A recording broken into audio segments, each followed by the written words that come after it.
Colossenses 2, de 8 a 15. 2, de 8 a 15. Lerei, os irmãos acompanhem suas Bíblias.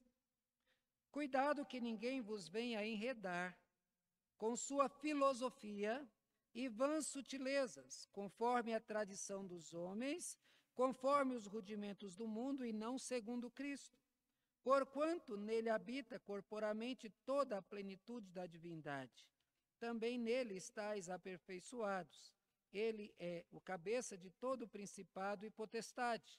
Nele também fostes circuncidados, não por intermédio de mãos, mas no despojamento do corpo da carne, que é a circuncisão de Cristo, tendo sido sepultados juntamente com ele no batismo, no qual igualmente fostes ressuscitados mediante a fé no poder de Deus, que o ressuscitou dentre os mortos. E a vós outros que estáveis mortos pelas vossas transgressões e pela incircuncisão da vossa carne, vos deu vida juntamente com ele, perdoando todos os vossos delitos, tendo cancelado o escrito de dívida que era contra nós e que constava de ordenanças, o qual nos era prejudicial, removeu inteiramente encravando na cruz e despojando os principados e as potestades, publicamente os expôs ao desprezo, triunfando deles na cruz. Meus irmãos, outro dia eu vi uma reportagem a respeito de um inimigo silencioso. Uma cidade um pouco afastada, num lugar onde não há rios e nem lagos, ela fez um poço para que dessa água, então, a cidade bebesse. Mas aconteceu um negócio estranho na cidade. Jovens começaram a ficar doentes, crianças, idosos, e as pessoas não sabiam o que era. De onde é que vinha essa doença? Que enfermidade era essa? Mas ninguém nunca duvidou, ninguém suspeitou da água, porque com aquele poço aberto, os técnicos começaram a fazer sempre análise da água e a água era perfeita, era pura, então não havia necessidade de continuar fazendo testes. O problema é que algo mortal veio para aquela água, alguma coisa contaminou a água. E acontece que a água não tinha aspecto de sujeira, não tinha gosto ruim, mas ela estava contaminada. E pelo fato de não descobrir, pessoas morreram. Veja, a malignidade nem sempre vem com a aparência de mal. Quando o Apocalipse fala da besta que sobe da terra, por exemplo, que fala do falso ensino, ela vem com a aparência de um cordeirinho, 2 chifrinhos. Alguém tem medo de um cordeirinho? Qualquer pessoa vai querer pegar no colo, mas diz que quando ela abre a boca, ela tem uma voz como voz de dragão. Ou seja, o falso ensino, ele traz essa impressão de que não vai fazer mal.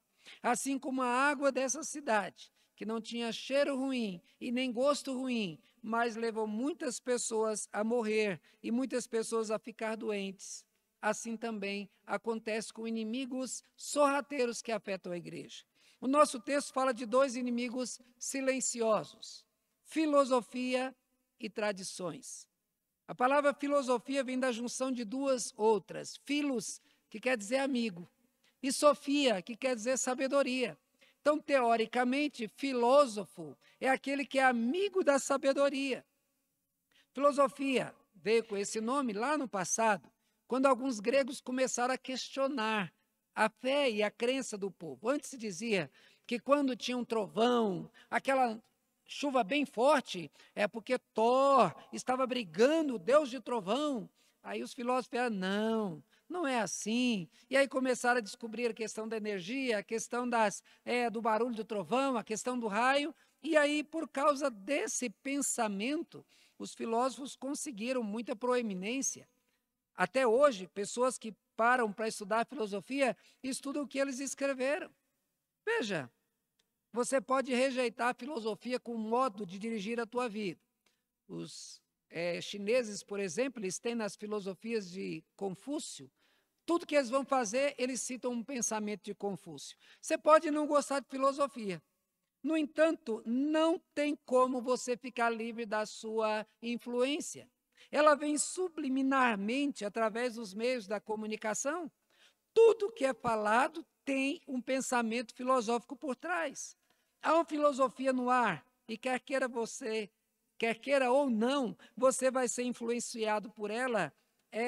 A atuação dela é sutil, é como a água envenenada. Uma vez que vai sendo dado para você em doses mínimas, quando você menos percebe, você está defendendo um pensamento filosófico que você nunca estudou sobre ele. Mas você viu na televisão, na novela, no jornal, você viu no desenho animado, daqui a pouco isso é tão natural que você já foi impregnado por ela. No filme que eu vi um tempo atrás, ele dizia o seguinte: ninguém está preocupado com políticos e com magnatas. A grande fonte de poder é a música. Quanta coisa tem sido ensinada na música? Vocês já ouviram aquela música que dizia assim: eu nasci há 10 mil anos atrás. Vocês sabem quem escreveu ela? Raul Seixas. Vocês sabem quem que Raul Seixas adorava? Ele adorava Satanás. Um dos amigos dele que eram companheiros é aquele Paulo Coelho, que é um bruxo, escritor famoso aí. E ele escreveu essa música em adoração a Satanás. Eu nasci há 10 mil anos atrás e não há ninguém nesse mundo que saiba demais. Ou seja, ele sabe todas as coisas, ele sabe tudo desse mundo, ele é experiente. E Raul Seixas estava, no entanto, muita gente, inclusive crentes, cantam achando a coisa mais natural. Ivete Sangalo falou a respeito, poeira, poeira, não sei o que lá, que ela fala lá a respeito do querubim, não sei o que caiu do céu. Ela está louvando a Satanás. No entanto, crentes cantam, ligam no som da sua casa e não vê que através da música a filosofia entra na casa. A outra coisa que também que o texto fala são tradições. Esse é um outro inimigo silencioso. Nós podemos definir tradição como um costume que se perpetua com o passar do tempo. Veja, alguém um dia disse assim: na Semana Santa não pode varrer a casa, na minha casa não pode varrer na Semana Santa. O filho nem sabe por quê, mas aí o filho casa e vai para a casa dele. Na Semana Santa, quando a mulher pega a vassoura, diz: não, na minha casa nunca varreu casa na Semana Santa, então nós não varremos casa. E aí passa aquela tradição. Assim é feita. Quantas tradições foram criadas? É um conhecimento ou prática resultante da transmissão oral ou hábitos inveterados. Alguém faz alguma coisa, o outro repete, daqui a pouco ensina, agora vai ser cobrado. Se tratando de tradição, a pessoa então vai cobrar como se fosse uma coisa como fé. Se varrer a casa é amaldiçoado. Conheço gente que tem o maior medo disso. Alguma coisa que onde é que está a base para isso? Apenas na tradição. Eu já citei aqui, tinha um sábio grego, que ele era muito famoso, muito conhecido, e ele tinha um gato. E o gato, todas as vezes que ele ia dar aula, o gato ficava passando a perna das pessoas, tirava atenção. Então, o que ele fazia? Quando ele ia dar aula, ele amarrava o gato lá na porta da casa. Todo mundo passava, o gato está ali amarrado e ele não atrapalhava ninguém. O filósofo morreu. E aí, os alunos continuaram a dar aula, se tornaram professores e o gato era amarrado sempre na porta para não atrapalhar. Aí o gato envelheceu e morreu. Sabe o que eles fizeram? Arrumaram outro gato para amarrar na porta. Ou seja, o gato estava ali apenas para não atrapalhar a aula, mas se criou a tradição de que aquela escola tinha que ter um gato na porta. Veja o que eu estou falando, se tratando disso não há efeito nenhum. Mas é assim que nasce a tradição. Ela surge sem a mínima pretensão de fazer história, sem desejo de influenciar a vida de ninguém. Porém, uma comunidade pode associá-la aos seus costumes e se torna obrigatório, causa de fé. E na maioria das vezes, as tradições elas são prejudiciais. Olha o folclore brasileiro. Se tornou uma tradição de uma brincadeira, agora as pessoas exigem. No Nordeste, por exemplo, as tradições são respeitadas. Tem gente aí, aquelas questões do dia do santo lá, né, do doce lá, como é que é, o Cosme Damião, e outras coisas, comer milho, essas coisas que a gente vê nas festas juninas, tudo isso tem um fundo que começa como adoração satânica e que virou tradição num costume que aí então as pessoas estão comendo nas festas, a mesma coisa que aqueles faziam, onde crentes eram amarrados e queimados, e em volta das festas, as pessoas comiam comidas que eram sacrificadas a ídolos. Então veja, uma tradição que veio e que ficou, que está aí até hoje. Nesse estudo baseado nas palavras de Paulo, gostaríamos de meditar sobre o perigo sutil das filosofias e tradições humanas. Observe que Paulo diz: cuidado, que ninguém vos venha enredar com sua filosofia e vãs sutilezas, conforme a tradição dos homens, conforme os rudimentos do mundo, e não segundo Cristo. Paulo ele expõe aqui a sua preocupação, pois ele vê nesses dois itens um veneno mortal que poderia facilmente penetrar na igreja e assim atrapalhar a sua vida. E aí, então, ele preocupado com a saúde espiritual, ele expõe o que fazer para tratar a igreja, para não correr o risco dela ser envenenada. Conhecer as filosofias e tradições é tão importante como saber as afirmações que combatem as filosofias e tradições humanas. É sobre isso que vamos falar hoje. Afirmações que combatem as filosofias e tradições. E quais são as afirmações que você, como crente, deve fazer? Qual é a primeira? A primeira é: Jesus Cristo é Deus. Para nós é algo que parece que é tão comum, mas não é tão comum assim para todo mundo. Paulo diz aqui: porquanto nele habita corporalmente toda a plenitude da divindade. Jesus é Deus. Ele não se tornou Deus, ele não foi feito Deus, ele é Deus e sempre foi. Diariamente as pessoas passam das nossas portas, alguns deles sempre em duplas, com a Bíblia na mão, com algumas literaturas, e eles vêm então dizendo que estão evangelizando. E eles entram nas casas, ensinando a sua doutrina, mostrando então, através do seu pensamento, de que essa terra vai ser redimida, que as pessoas vão viver nessa terra e que aqui, essa terra restaurada, vai ser a casa daqueles que forem fiéis para o resto da eternidade. Para essas pessoas, a quem nós podemos identificar como anticristos, porque eles negam Cristo, para eles, Jesus ele foi um vulto da história. Jesus foi apenas um homem, um profeta, como é também para o islamismo, mas ele não é Deus. Para o Islã, Jesus Cristo é um profeta, não é Deus. Para a Testemunha de Jeová, ele foi feito Deus. Ele não é Deus, ele não era, ele passou a ser. Quando Cristo ascendeu aos céus, ele deixou um pequeno grupo de pessoas cheias do Espírito Santo e mandou que pregasse o Evangelho. Esse grupo tinha certeza, Jesus é Deus. Ninguém podia fazer aquilo que Jesus Cristo fez se ele não fosse Deus. Eles não questionavam, eles apenas aceitavam. Com o passar do tempo, a igreja passou a ser perseguida e as pessoas elas morreram afirmando que Jesus Cristo era Deus, sem se preocupar em debater isso, porque era algo que era certeza. Mas quando a igreja se tornou oficial, lá mais na frente, parou de ser perseguida, as pessoas começaram a vir para a igreja. Não convertidas, mas porque era oficial. Agora, sendo a religião do império, as pessoas eram associadas à igreja, não eram convertidas. E aí, então, as pessoas eram obrigadas a vir para a igreja. Pessoas que tinham religiões várias, eles vinham para a igreja. É o que aconteceu aqui no Brasil com os negros, que foram obrigados a serem católicos. E o que eles fizeram? A gente vira católico, mas a Yansan vira Maria. E os ídolos, os guias do candomblé recebem o nome de santos da Igreja Católica. Aí, quando chegava alguém lá, eles estavam com o santo católico, mas eles estavam reverenciando aquela entidade que eles sempre reverenciaram na sua religião.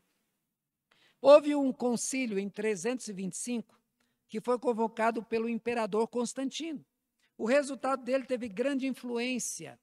Olha, as questões ligadas à vida dos crentes passou a ser decidida pelo concílio. E esses concílios, então, cheios de pessoas que não eram crentes, mas que estavam lá. Padres que tinham mulheres, várias mulheres, que tinham vários filhos, de uma vida totalmente corrompida, estava lá decidindo em nome da igreja. A Bíblia foi deixada de lado. Teve um desses concílios que teve uma discussão.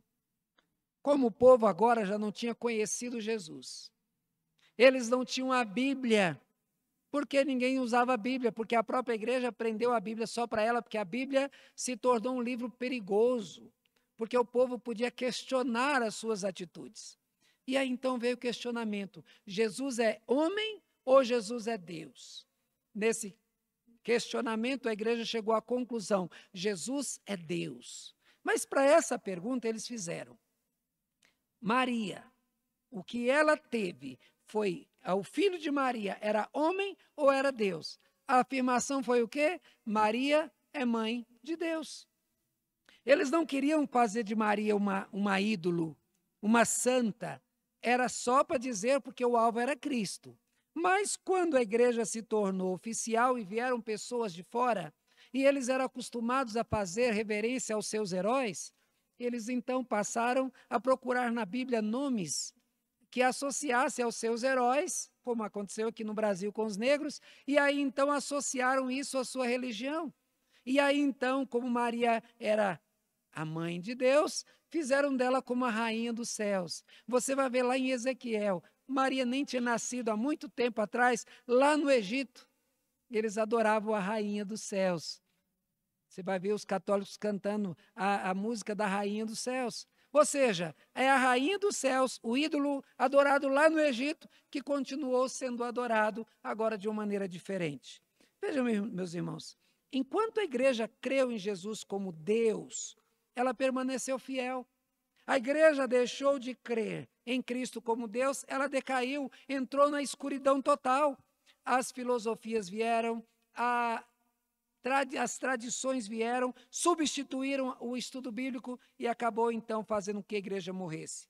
Essa tradição se estendeu para personagens bíblicos, fazendo deles santos, e outros também foram feitos santos. Alguém leia para mim 1 Timóteo 2,5. Eu quero que leia bem forte. 1 Timóteo 2,5. Você que está em casa, pegue tua Bíblia, leia também. O que é que diz 1 Timóteo 2,5?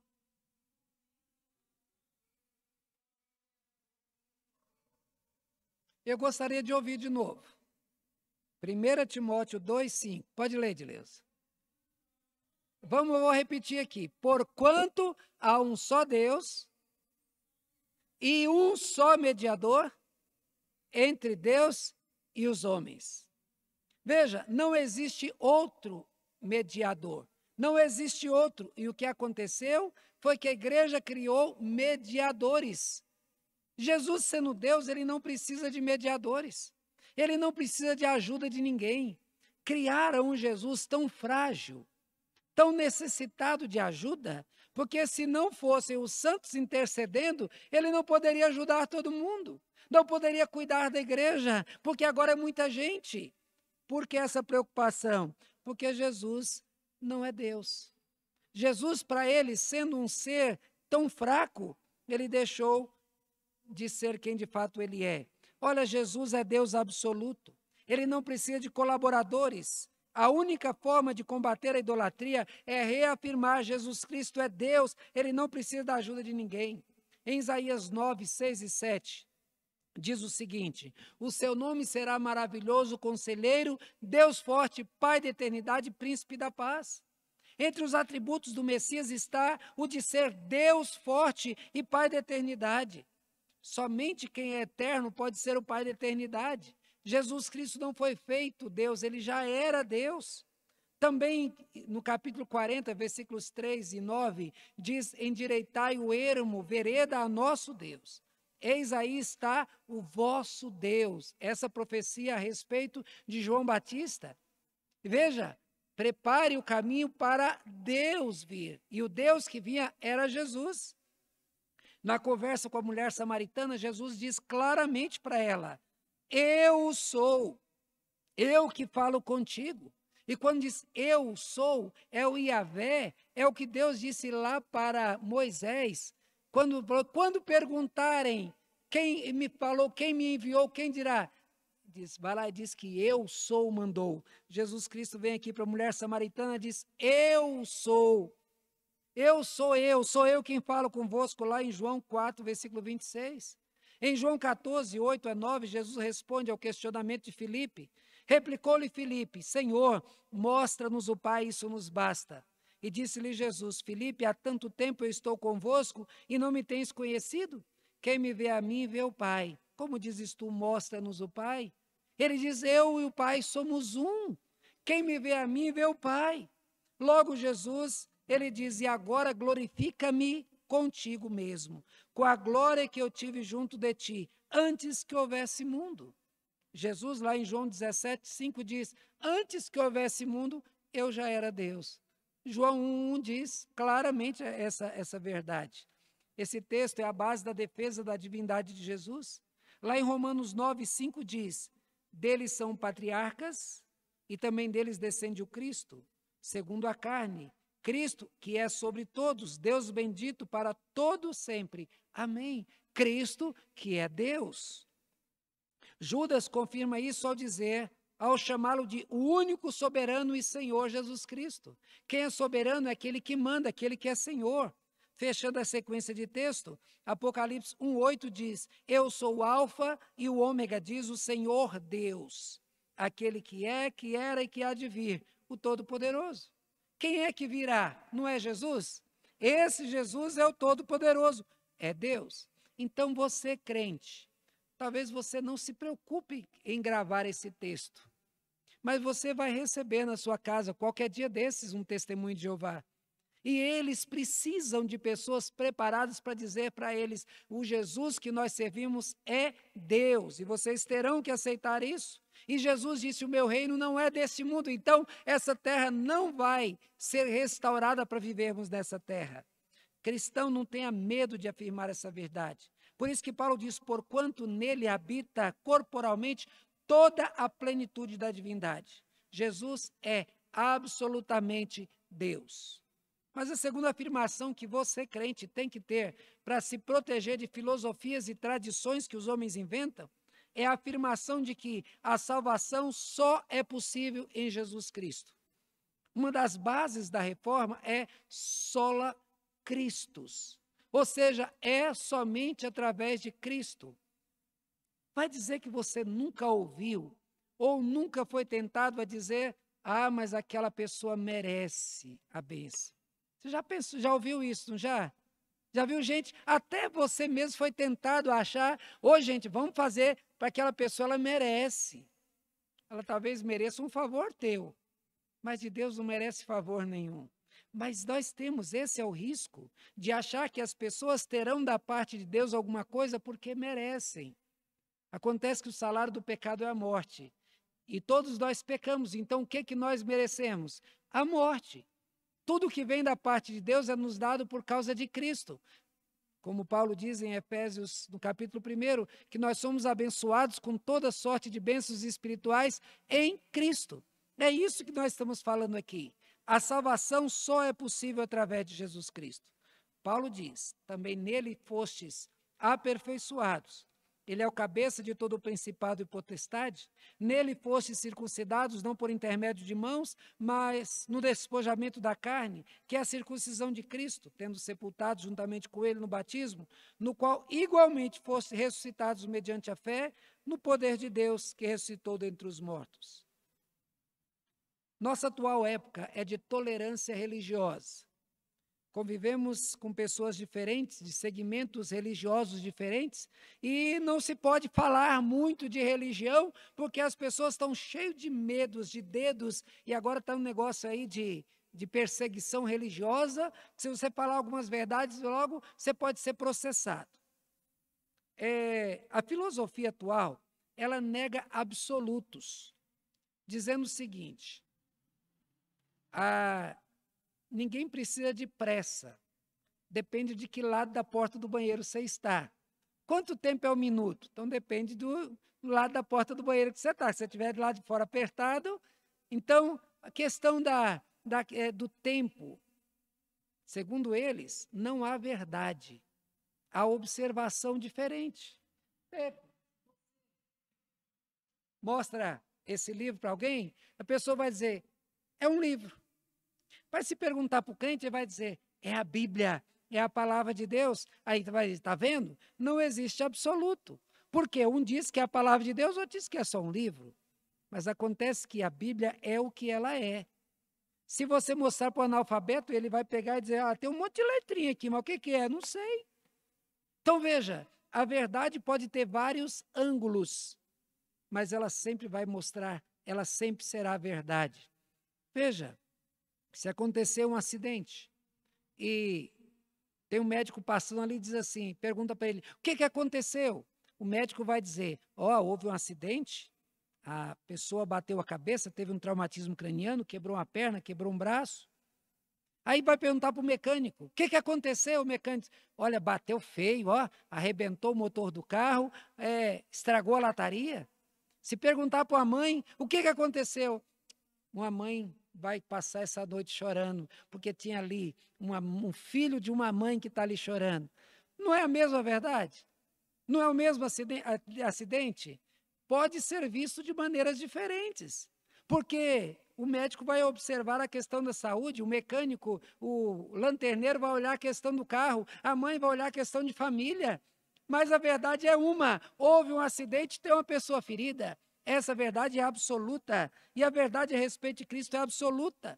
Com isso em mente, a filosofia atual, ela nega as verdades do Evangelho. Então, consequentemente, negam que Jesus é o único meio de acesso a Deus.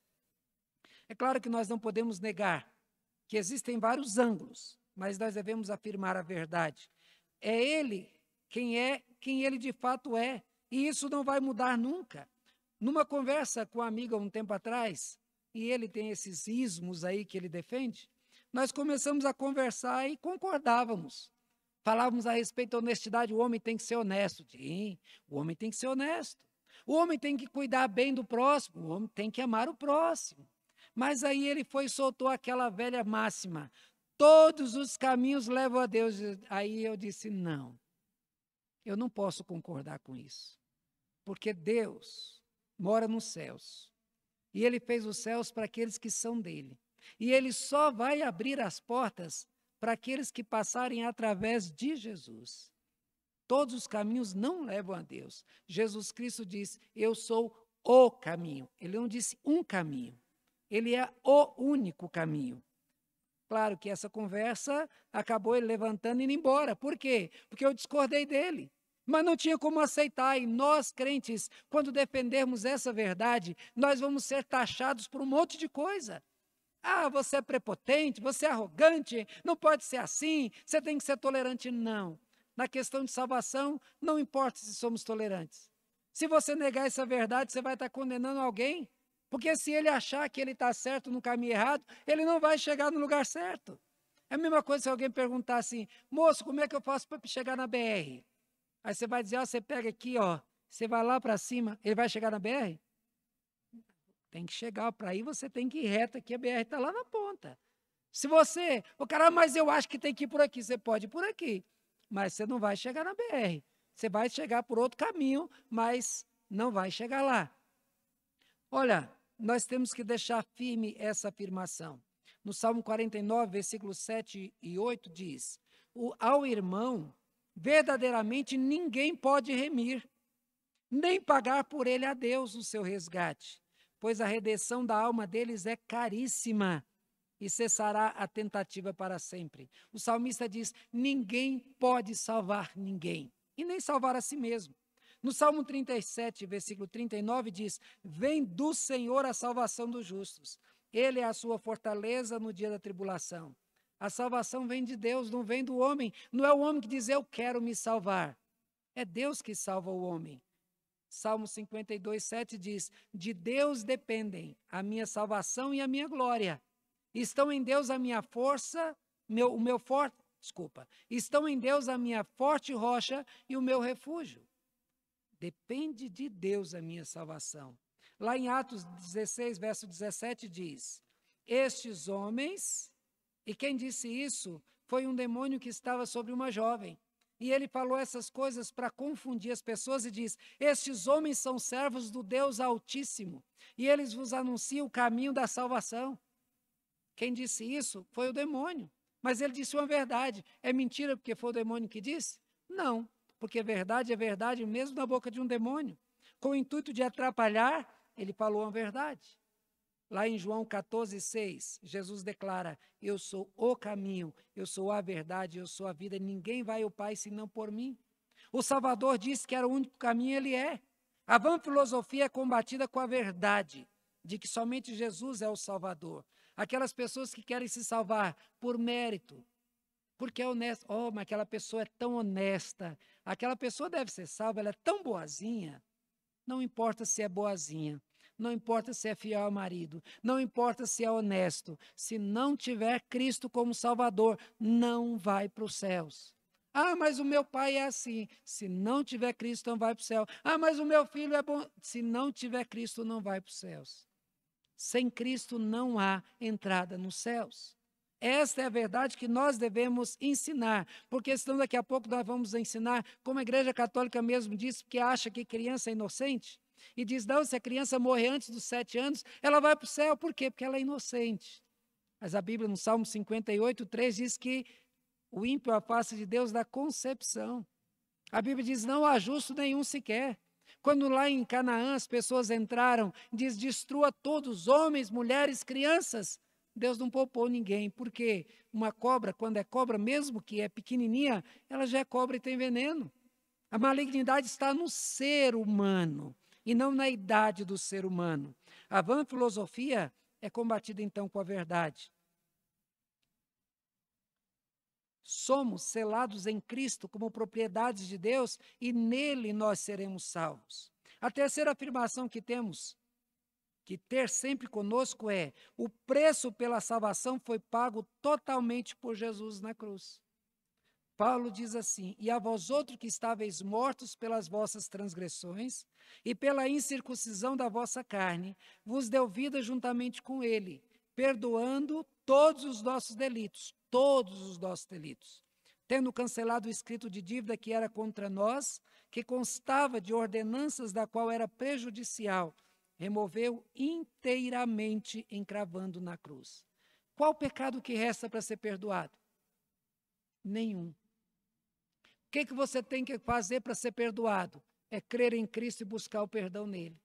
Não adianta sacrifícios. Não adianta esforço humano. Não adianta você achar que você vai conquistar o perdão. Não vai. Ou você crê em Cristo, é isso que se faz o crente. Ou você crê em Cristo, ou não será perdoado por Deus. Nós somos tão acostumados a coisas imperfeitas, que por mais que você faça uma coisa perfeita, depois você olha e diz, eu podia melhorar assim. Você vai lá e faz uma casa, você planeja ela direitinho, aí passa 1 ano, 2 anos e diz, eu poderia ter feito uma parede aqui, eu poderia ter feito um balcão aqui, não é assim? Nós não somos acostumados a coisas perfeitas. E porque nós somos imperfeitos, é difícil para nós aceitar que Deus é perfeito, que o que Cristo fez é perfeito, não tem como mudar. Nós não aceitamos que as coisas sejam feitas de graça para nós, nós queremos pagar. Por isso que Deus ele nos pastoreia através da vara da graça. Nós temos que aprender que a salvação já nos foi dada. Em Isaías 53, versículos 4 e 6 diz, ele tomou sobre si as nossas enfermidades e as nossas dores levou sobre si. E nós reputávamos por aflito, ferido de Deus e oprimido. Mas ele foi traspassado pelas nossas transgressões e moído pelas nossas iniquidades. O castigo que nos traz a paz estava sobre ele, e pelas suas pisaduras fomos sarados. Todos nós andávamos desgarrados como ovelhas, cada um desviava pelo caminho, mas o Senhor fez cair sobre ele a iniquidade de nós todos. Qual pecado teu que Jesus levou? Sabiam que há pouco tempo atrás, e ainda tem igrejas que pregam assim, que Cristo, ele perdoa os teus pecados no dia da tua conversão. Mas depois da tua conversão, agora depende de você. Se você pecar, você perde a salvação. Aí você se arrepende e ganha de novo a salvação. Mas você torna pecar, perder a salvação. Uai, Jesus Cristo nos oferece uma salvação eterna. Essa salvação inconstante não é a salvação que Cristo nos dá. Não resta nenhuma obrigação para cumprirmos, que nos fará mais ou menos merecedores da salvação. Se não aceitarmos o que ele fez por nós, não terá outra opção. Quando Jesus, a última palavra que ele disse na cruz foi tetelestai, é traduzido para nós, está consumado. Literalmente a palavra quer dizer está pago. A dívida foi paga. É isso que Paulo diz aqui, que ele rasgou o escrito de dívida. A gente conhece, hoje ninguém usa mais, nota promissória, mas era muito comum para vendedores que saem de casa em casa, fazer uma nota promissória, era uma dívida, né? Podia ser cobrada da justiça. Mas a gente conhece o cheque. Você dá um cheque, não tem, o cheque entra lá, a pessoa tem um cheque seu, ela pode protestar. Então, que Jesus foi lá e pegou o cheque da tua dívida, ó, a sua nota promissória e rasgou. Não tem mais dívida para ser paga. Ele já pagou na cruz. Ele carregou o teu pecado. O nosso estado mudou de morto para vida. Você não está morto mais, você está vivo. E para exemplificar, então, ele usa esse exemplo do cheque ou da nota promissória, ele rasgou, não tem mais dívida. Mas, pastor, mas eu pequei ontem. Cristo levou o seu pecado. Ah, então vou pecar à vontade? Romanos capítulo 6, versículo 3 e versículo 15. Vamos pecar porque a salvação é de graça? Diz o que lá? De jeito nenhum. Crente não pode viver pecando. E quem volta ao pecado, vivendo com prazer no pecado, mostra que não é convertido. Porque o convertido ele vai se sentir mal com o pecado. Ele vai querer se corrigir, e se pecar, ele vai se levantar, Senhor, tenha misericórdia de mim. Ele vai querer se livrar do pecado, porque o pecado afasta de Deus. Mas as vãs filosofias não diz, não, depende de você. Faça a tua parte. Tem aquele que o pessoal diz, faz a tua parte que eu te ajudarei. Jesus não ajuda ninguém. Ele vai lá e faz o serviço ele, e nós dependemos do que ele fez. Nós não ajudamos Deus. Essas filosofias que vêm, elas entram na igreja e a gente acaba repetindo, faça a tua parte que eu ajudarei. Não, Jesus não faz ajuda para ninguém. O que ele fez completo. A última afirmação é, o diabo já foi derrotado e o seu poder é limitado por Deus. Veja, o que diz o texto. E despojando os principados e as potestades, publicamente os expôs ao desprezo, triunfando deles na cruz. Apocalipse registra a batalha do Armagedon. E nessa batalha diz que Satanás, ele vai juntar todos os poderes da terra, ele vai juntar todos os poderes espirituais, os demônios, os anjos caem, tudo que tem, e vai vir contra a igreja e contra Cristo. A coisa vai ser feia. Tem crente que acha que não, tudo é maré mansa, o mundo me ama, eu amo o mundo. Há uma guerra aí, a coisa só está piorando. A Bíblia diz que quando isso acontecer, e quando Satanás e todo esse poder vier contra a igreja, Cristo aparecerá. E com apenas um sopro ou uma palavra da sua boca, ele vai destruir tudo. A guerra é só de um lado. A luta é só de um lado. Mas acontece que as pessoas botam tanto poder na mão de Satanás, que a igreja fala mais de Satanás do que de Cristo. E coloca o poder de Satanás com o mesmo poder de Cristo. Veja, com todos os poderes que Satanás reuniu para lutar contra Cristo, quando ele vir lutar, Cristo apenas vai dizer, uai, isso é luta? Não. Porque o poder de Cristo, ele sendo Deus, o poder dele é incomparavelmente maior. Satanás é uma criatura, Cristo é o Criador. Não se compara o poder. Veja, esse relato então nos induz a confiar completamente no Senhor. A gente vê igrejas fazendo quebra de maldição. A maldição que pesava contra nós não foi colocada por Satanás, foi colocada por Deus. A maldição que Cristo quebrou foi a maldição de Deus, de condenar o homem. Cristo foi lá e quebrou essa maldição e nos deu a salvação. Ah, mas e as maldições que são lançadas por Satanás? Balaão diz, contra o povo de Deus não vale encantamento. Balaão, que foi pago para lançar uma macumba, né, que era da época dele, uma maldição contra o povo de Israel, ele diz, eu não posso amaldiçoar aqueles que foram abençoados por Deus. Então, meu irmão, guarde bem isso. O poder das trevas foi derrubado. Satanás não tem poder na vida de crente. E quando você vê crente preocupado com macumba que fizeram, diz, toma vergonha nessa tua cara, meu irmão.